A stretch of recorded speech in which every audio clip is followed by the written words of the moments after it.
Hollywood silver screen presenting beast. तो कहानी की शुरुआत साउथ अफ्रीका के जंगल से होती है, जहाँ पर हम कुछ शिकारियों को देखते हैं जिन्होंने शेरों के लिए जाल बिछाया होता है। साथ ही में शिकारियों ने एक मरे हुए जेबरा को जाल के पास फेंका होता है और सब लोग ताक में बैठे होते हैं कि जैसे यहाँ पर शेरों का झुंड आएगा वो उनको मार गिराएंगे और पकड़ लेंगे। थोड़ी देर बाद ऐसा ही होता है। शेरों का एक बहुत बड़ा झुंड आता है और उनको देखते ये सारे लोग उनके ऊपर अंधाधुंध गोलियां चलाने लगते हैं। ये ज्यादातर शेरों को मार गिराते हैं, लेकिन इनमें जो सबसे बड़ा शेर होता है, जो इस फैमिली का हेड है, वो भाग जाता है। तभी हम हंटर्स के हेड को देखते हैं, जो उन्हें कहता है कि मरे हुए शेरों को गाड़ी में डाल दो और 3 लोगों को उस भागे हुए शेर को पकड़ने के लिए भेज देता है। ये तीनों शेर को ढूंढने लगते हैं। थोड़ी देर के बाद उन्हें आवाज सुनाई देती है, जिस आवाज को फॉलो करके और शेर के पैरों का पीछा करते हुए ये लोग आगे बढ़ने लगते हैं। तभी उनको पता चलता है कि इनका एक साथी गायब हो गया है, यानी कि उस शेर ने उसको मार दिया है। इसीलिए ये लोग डर जाते हैं और भागने लगते हैं। तभी हम देखते हैं कि एक और शिकारी को वो शेर झपट लेता है, जिससे वो बहुत बुरी तरह से जख्मी हो जाता है। तीसरा शिकारी अपने साथी को मरता देख वहाँ से भागने लगता है और भूल जाता है कि इन लोगों ने कहां जाल बिछाया था, जिस वजह से वो अपने ही जाल में फंस जाता है। जिसके बाद शेर उसको भी मार देता है। अगले सीन में हम देखते हैं नेट सैमुअल को, जो प्लेन से साउथ अफ्रीका के जंगल की तरफ आ रहा होता है। उसके साथ उसकी 2 बेटियां हैं, जिनका नाम है मेरेडिथ और नोरा। हाल ही में सैमुअल की वाइफ की मौत हुई है, इसीलिए वो अपनी बेटियों को अपने वाइफ के होम टाउन घुमाने लाया। कुछ देर बाद प्लेन लैंड करता है और वो सारा सामान लेकर यहाँ के लोकल रेजिडेंट्स पे पहुंच जाते हैं। वहाँ एक गाड़ी से इनके पास एक आदमी आता है, जिसका नाम मार्टिन है, जो एक बायोलॉजिस्ट है और सैमुअल का पुराना दोस्त भी। मार्टिन इस जगह से चप्पे चप्पे से वाकिफ है और वो यहीं पर रहता है। जिसके बाद वो इन सबको अपनी गाड़ी में बिठाकर इन्हें लेकर जाने लगता है, जहाँ रास्ते में सैमुअल की वाइफ का विलेज भी पड़ता है। सैमुअल बताता है कि वो अपनी वाइफ मॉली से यहीं पर मिला था, जो एक फोटोग्राफर थी। वो बताता है कि कैसे उन दोनों की दोस्ती हुई थी। तभी ये गांव में पहुंच जाते हैं, जहां इनको मॉली का घर नजर आता है। सैमुअल बच्चों को लेकर घर के अंदर जाता है। बच्चों को पता चलता है कि यहाँ तो वाईफाई की फैसिलिटी भी नहीं है, जिस बात से बच्चे डिसअपॉइंट हो जाते हैं और उनको समझ नहीं आता कि उनका टाइम कैसे गुजरेगा। सैमुअल उनको समझाता है कि तुम लोगों को नेचर की ब्यूटी एंजॉय करनी चाहिए। हम लोगों के पास अच्छा मौका है इस टेक्नोलॉजी से कुछ टाइम दूर रहने का। जिसके बाद वो बच्चों को पूरे घर का टूर करवाता है। साथ ही मॉली के काम को भी दिखाता है कि मॉली कितनी अच्छी फोटोग्राफर थी। रात होती है और सब लोग डाइनिंग टेबल पर बैठे होते हैं। सैमुअल बताता है कि मॉली की मौत कैंसर से हुई थी। बच्चों को इस बात पर दुख है कि डैड ने उनकी मॉम को ज्यादा टाइम नहीं दिया। सैमुअल को भी ये बात अभी भी खाती है कि उसने मॉली को टाइम नहीं दिया और बातों बातों में माहौल काफी इंटेंस हो जाता है। मेरेडिथ गुस्से में वहाँ से चली जाती है और सैमुअल को ये बात बुरी लगती है, इसलिए वो भी बाहर चला जाता है। थोड़ी देर बाद मार्टिन सैमुअल के पास आता है और उसको समझाता है कि तुम अभी भी सब चीजों को ठीक कर सकते हो। तुम्हें अपनी फैमिली के साथ टाइम स्पेंड करना चाहिए। जितना ज्यादा हो सके उतना बच्चों के साथ रहो। सैमुअल इस बारे में सोचने लगता है। नेक्स्ट मॉर्निंग मार्टिन सैमुअल और बच्चों को लेकर जंगल के बीचों बीच जाता है, जहाँ पर जंगली जानवर हैं और इस जगह पर आना अलाउड नहीं है, बट वो सबको यहाँ की खूबसूरती दिखाने लाया है। मार्टिन बताता है कि इस जंगल के बीचों बीच एक स्कूल बनाया गया था, लेकिन कुछ समय पहले यहाँ पर लोगों ने आना बंद कर दिया। तब से वो स्कूल ऐसे ही वीरान पड़ा है। अचानक मार्टिन को एक गाड़ी नजर आती है। जैसे वो गाड़ी के पास जाता है, उसे वहाँ पर एक फॉरेस्ट ऑफिसर नजर आता है, जिसका नाम बेंजी है। वो शेरों को पकड़ने और उनका ध्यान रखने का काम करता है। वहीं ये सब लोग अपने सामने बहुत सारे शेरों को देखते हैं। शेर इन्हें देखकर दहाड़ने लगते हैं, जिससे दोनों बच्चे डर जाते हैं। लेकिन मार्टिन उनको समझाता है कि डरने की कोई बात नहीं है। इनमें जो 2 शेर हैं, उनको मैंने ही पाला है। जब वो छोटे बच्चे थे तब से वो मेरे साथ ही थे। मैंने उन्हें बड़ा किया है और लाकर जंगल में छोड़ दिया। मार्टिन इतना कहने के बाद शेरों की तरफ आगे बढ़ता है। तब एक शेर आकर उसको लिपट जाता है। ये दोनों बहुत देर तक खेलते हैं, लेकिन मार्टिन जब थोड़ा और आगे जाता है, तब उसको देखकर एक शेरनी डरने लगती है। वो बहुत ही बुरी तरह से घायल थी। उसके पैरों पर चोट लगी हुई थी, जिससे मार्टिन समझ जाता है कि जरूर यहाँ पर कुछ गड़बड़ है। इसीलिए मार्टिन बेंजी से आकर कहता है कि जल्दी से वेटनरी डॉक्टर को लेकर आओ। यहाँ पर कोई शेर है जो शायद पागल हो गया है। जिस पर बेंजी बताता है कि उन्हें कुछ डेड बॉडीज भी मिली हैं। एक शेर धीरे धीरे सबको मार रहा है। उसने कुछ जानवरों को भी मारा है। ये सब सुनकर ये लोग यहाँ से निकल जाते हैं। मार्टिन सैमुअल को बताता है कि हमेशा ही यहाँ पर शिकारी आते रहते हैं। वो शेरों को मारते रहते हैं, साथ ही हिरन और हाथियों का भी शिकार करते हैं, क्योंकि इनके बॉडी पार्ट्स बहुत महंगे बिकते हैं। वो उन्हें बेचकर बहुत सारे पैसे कमाते हैं और हाल ही में बहुत सारे शेरों को मारा गया है, जिससे एक शेर पागल हो गया है और अब वो अपने बीच आने वाले सब लोग और जानवरों को मार रहा है। इसीलिए हमें उस शेर के बारे में पता लगाना होगा। इसके बाद ये लोग ट्राइब्समैन के पास जाते हैं, क्योंकि मार्टिन को लग रहा है शायद यहाँ से इनको कुछ पता चल सके, पर यहाँ पर भी उनके हाथ निराशा ही लगती है। ये लोग घर के पीछे जाते हैं तो इनको चारों तरफ सिर्फ और सिर्फ लाशें नजर आती हैं। मार्टिन समझ जाता है कि इन सबको उस शेर ने ही मारा है और वो शायद आसपास ही है, इसलिए मार्टिन सबको गाड़ी में बैठाता है और वहां से जाने लगता है। मार्टिन बार बार अपने साथियों से कांटेक्ट करने की कोशिश करता है, लेकिन सिग्नल्स ना आने की वजह से वो कांटेक्ट नहीं कर पाता। इसी दौरान जब ये लोग बीच सड़क पर होते हैं तब उनको झाड़ियों के पीछे कुछ नजर आता है। मार्टिन गाड़ी से उतरकर चेक करने जाता है। सैमुअल भी उसकी मदद के लिए बाहर आ जाता है, लेकिन वो बच्चों को गाड़ी के अंदर रुकने को कहता है। मार्टिन अपनी गन लेकर आगे जाने लगता है। तभी सैमुअल को एक आदमी मिलता है जो बहुत ही बुरी तरीके से घायल था। सैमुअल उससे पूछता है कि तुम्हारा यह हाल कैसे हुआ।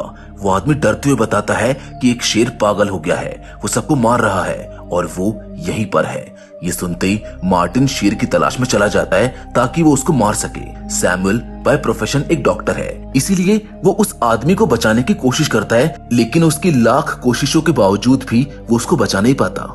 दूसरी ओर हम मार्टिन को देखते हैं जो शेर को ढूंढते हुए लेक साइड तक पहुंच जाता है, क्योंकि शेर के पैरों के निशान इस तरफ ही आ रहे होते हैं और धीरे धीरे आगे बढ़ने लगता है। लेकिन शायद उसको पता नहीं होता कि शेर उसके ऊपर ही है और अब जैसे ही शेर उस पर हमला करता है, मार्टिन गोली चला देता है, जिसकी आवाज सैमुअल तक पहुंच जाती है। सैमुअल जल्दी से मार्टिन की तरफ जाता है, लेकिन उसके सामने वो शेर खड़ा होता है, जिसको देखकर सैमुअल भागता है और शेर भी उसके पीछे भागने लगता है। पर इससे पहले शेर सैमुअल पर अटैक करता। सैमुअल जल्दी से गाड़ी में बैठ जाता है। ये वही शेर है जिसके बारे में सब बात कर रहे थे कि वो पागल है और सबको मार रहा है। वो पहले शीशा तोड़ने की कोशिश करता है, लेकिन वो शेर शीशे नहीं तोड़ पाता, जिसके बाद वो गाड़ी के ऊपर चढ़ जाता है और तभी उसको सैमुअल का पैर नजर आता है और वो शेर उसका पैर पकड़कर उसको बाहर खींचने लगता है। लेकिन इस दौरान सैमुअल के बच्चे गाड़ी स्टार्ट कर देते हैं और सैमुअल शेर को एक किक मारता है। तब ये लोग यहाँ से भागने लगते हैं और बहुत दूर जाने के बाद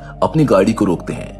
थोड़ी राहत मिलने पर सैमुअल दोनों बच्चों को चेक करता है कि कहीं इनको कोई चोट तो नहीं लगी। बच्चों को चोट तो नहीं लगी होती है, लेकिन वो बच्चे बुरी तरह से डर जाते हैं। मार्टिन सैमुअल से वॉकी टॉकी के जरिए बात करता है। सैमुअल बताता है कि वो बिल्कुल ठीक है, लेकिन उसके पैर पर बहुत बड़ा जख्म है। मार्टिन सैमुअल से कहता है कि कंट्रोल रूम से कांटेक्ट करो और अपने आप को सुरक्षित रखो, जिसके बाद सैमुअल कंट्रोल रूम से कांटेक्ट करने की कोशिश करता है, लेकिन सिग्नल्स वीक होने की वजह से उसका कांटेक्ट नहीं हो पाता। नोरा कहती है कि हमको मार्टिन को बचाने के लिए वापस जाना चाहिए। सैमुअल पहले राइफल निकालता है, क्योंकि अगर इन लोगों ने शेर को नहीं मारा तो वो इन लोगों को मार देगा। मार्टिन उनको सारे इंस्ट्रक्शंस देता है कि कहीं भी कोई चीज मूव करती नजर आए तो तुम लोग एक्टिव रहना। अच्छा, यहाँ पर हमको ये भी पता चलता है कि जब कोई शेर पागल होता है तब उससे सब जानवर डरने लगते हैं, क्योंकि वो अपने सामने आने वाली हर चीज को खत्म कर देता है, चाहे कोई वो जानवर हो या फिर कोई इंसान। जिस रास्ते से वो जाता है उस जगह के आसपास के सारे जानवर वहां से भाग जाते हैं। सैमुअल बताता है कि अगर कोई भी जानवर तुमको भागते हुए नजर आए तो समझ जाना शेर तुम्हारे आसपास ही है। जिन बातों को ये लोग भी समझ जाते हैं और धीरे धीरे उस तरफ बढ़ने लगते हैं जहाँ पर मार्टिन है। लेकिन नोरा कहती है कि उनको कैसे भी करके शेर को यहाँ पर बुलाना होगा, क्योंकि तभी वो मार्टिन को जिंदा छोड़ेगा, वरना उसकी तरफ जाकर वो उसको मार देगा। ये कहकर नोरा कार से बाहर निकलती है ताकि शेर उसके पास आए। सैमुअल अपनी गन लेकर गाड़ी के ऊपर चढ़ जाता है ताकि शेर को देखते ही वो उसको शूट कर सके। और अब नोरा जैसे ही थोड़ा आगे बढ़ती है, शेर यहाँ पर आ जाता है। सैमुअल उसके ऊपर निशाना लगाने की कोशिश करता है, लेकिन उसके बहुत कोशिश करने के बाद भी उसका निशाना नहीं लगता। तभी शेर उसके पास आता है और उस पर हमला करके उसकी गन नीचे गिरा देता है। और इससे पहले कि शेर दोबारा सैमुअल पर हमला करता, सैमुअल गाड़ी के नीचे चला जाता है, क्योंकि शेर बहुत बड़ा है और वो चाहकर भी गाड़ी के नीचे नहीं आ सकता है। वहीं शेर अपनी पूरी कोशिश करता है कि वो कैसे भी करके गाड़ी के नीचे चला जाए और सैमुअल को पकड़ ले, लेकिन तभी मेरेडिथ ट्रैंक्विलाइजर्स निकालती है और शेर को लगा देती है। धीरे धीरे इंजेक्शन का असर होने लगता है और वो गाड़ी से दूर चला जाता है। सैमुअल गाड़ी के नीचे से निकलकर मार्टिन के पास जाता है और उसे वापस ले आता है। मार्टिन के पैर पर चोट आई थी। सैमुअल जख्म को साफ करता है और उसके ऊपर बैंडेज लगाता है। उनको पता है कि जो ट्रैंक्विलाइजर उन्होंने शेर को दिया है उसका असर 3-4 घंटे से ज्यादा नहीं है, क्योंकि जैसे ही शेर को होश आएगा वो सबसे पहले आकर उन्हीं के ऊपर हमला करेगा। तभी वो देखते हैं कि शेर एक बार फिर से वापस आ चुका है और इंजेक्शन का असर उस पर ज्यादा नहीं हुआ था। वो इनके सर पर पहाड़ की ऊपरी चोटी पर खड़ा हो जाता है। अब ऐसे ही रात हो जाती है। रात में सैमुअल अपने दोनों बच्चों को कहता है कि उन्हें पानी कम से कम पीना चाहिए, क्योंकि उनके पास बहुत कम पानी बचा है और मदद आने में अभी भी 20 घंटे लग जाएंगे। इसलिए अगर पानी खत्म हो गया तो ये लोग पानी बाहर से नहीं ला पाएंगे, क्योंकि शेर बाहर ही बैठा हुआ है।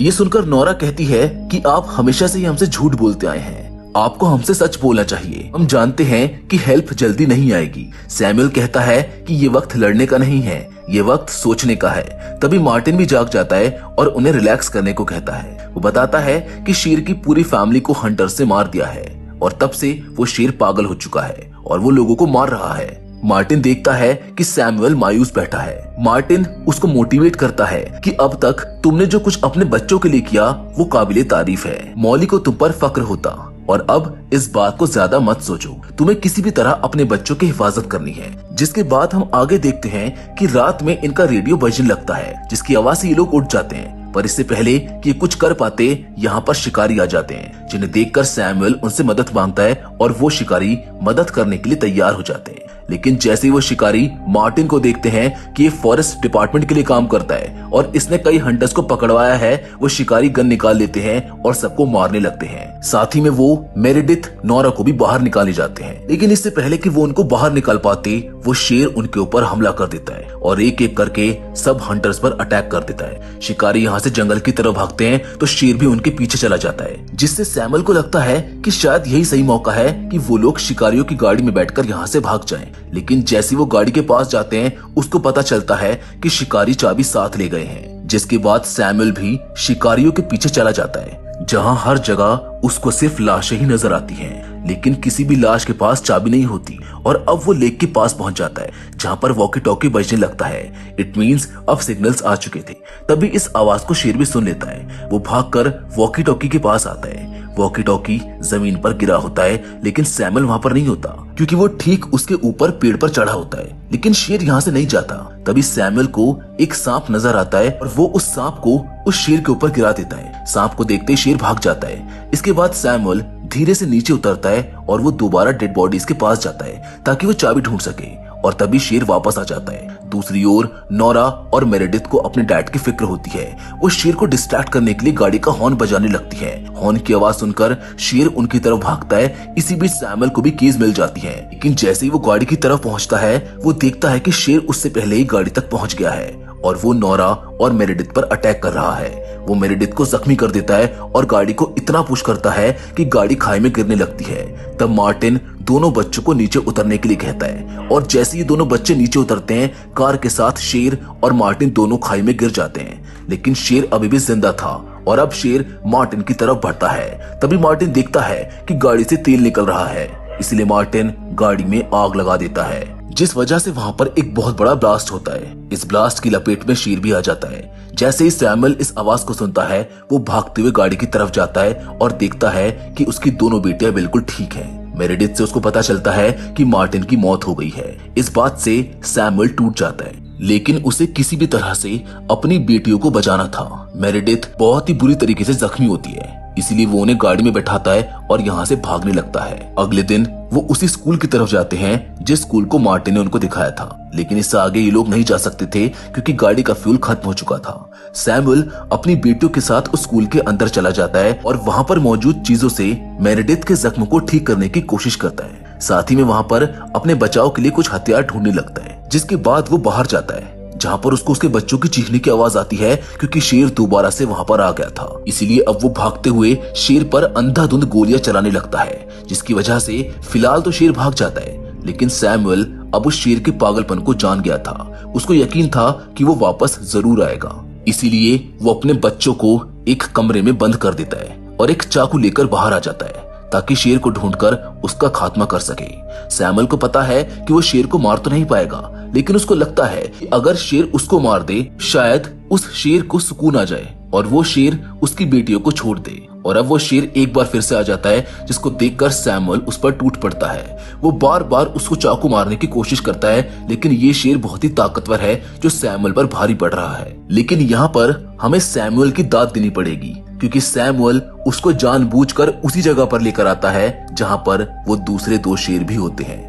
वो दोनों शेर उस पागल शेर पर टूट पड़ते हैं। ये दोनों शेर वही हैं जिन्हें मार्टिन ने पाला था और अब वो उस शेर को मार डालते हैं। सैमुअल धीरे धीरे यहाँ से मूव करता है। तभी यहाँ पर बेंजी आ जाता है और सैमुअल को अस्पताल ले जाता है। जैसे ही सैमुअल को होश आता है, वो अपने सामने अपनी दोनों बेटियों को खड़ा पाता है। नोरा और मेरेडिथ अपने डैड से कहती है कि हमें अपने डैड पर प्राउड है जो हमें बचाने के लिए शेर से भी लड़ पड़े। सैमुअल धीरे धीरे ठीक होने लगता है, जिसके बाद वो अपनी बेटियों को मॉली के फेवरेट ट्री के पास ले जाता है, जहाँ पर ये लोग फोटोज को क्लिक करते हैं।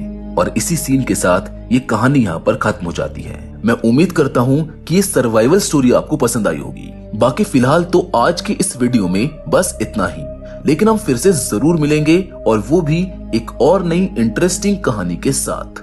पर हमेशा की तरह तब तक के लिए धन्यवाद।